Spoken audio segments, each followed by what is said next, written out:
Hello' guys, কি খবৰ সকলোৰে? আজি দেখিছেনে কুহিৰ স্কুল বন্ধৰ বাবে শুইয়ে আছে, মজা আছে।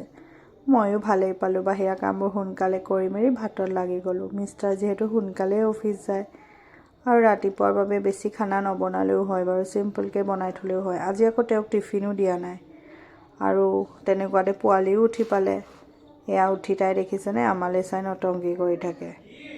বাপেকক দেখিলে আকৌ বেছি কৰে অলপ। আৰু দেউতাকো ৰেডি হৈ পেলাই এতিয়া ভাত খাবলৈ বহিলে। ভাতকেইটা খাই পঠালে দিনটোলৈ আজৰি। আৰু তাই ডাইনিং টেবুলত উঠিহে আকৌ হেনো ব্ৰাছ কৰিব। দেখিছেনে ব্ৰাছ কৰোঁতে কিমান ডিঙি মূৰ হিলায়। দেউতাকেও ভাত পানী খাই পেলাই যাবলৈ ওলালে। তাই হেনো দেউতাকক বাই কৰিব নোৱাৰিলে আকৌ দিনটোলৈ পেপেয়াই থাকে।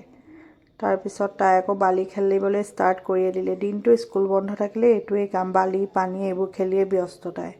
ময়ো সোনকালে বাকী কাম বনবোৰ কৰি দুইজনী বজাৰলৈ বুলি ওলালোঁ।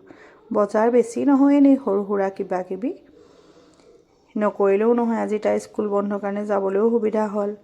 তাৰপিছত আহি পায়েই আমাক কমলা লভাৰক কমলা কাটি দিলোঁ আৰু ময়ো লাঞ্চ প্ৰিপেৰেশ্যন কৰিলোঁ। তাই আকৌ হেনো আজি একো নাখায়, বাটাৰ আৰু শুকান ভাতহে খাব। আৰু ভাত খাবলৈ যে কিমান ফুচলাব লাগে ঠিক নাই। ভাত খাই বেয়া পায়, ফ্ৰুইটছবোৰ খাই থাকি ভাল পায়। আৰু মোৰ কাৰণে আজি কি বনাইছোঁ দেখিছেনে? মাটি দালি, মোৰ ফেভৰেট।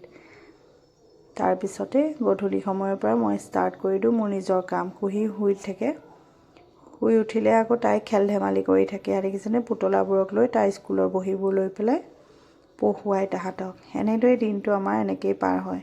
বাপেক আহি পাওঁতেচোন 7টামান বাজে। আহি পাই আকৌ জিমলৈ যায়। আজিলৈ আহিছোঁ, বাই। আকৌ এটা নতুন দিনৰ এটা নতুন ভিডিঅ' লৈ আকৌ আহিম।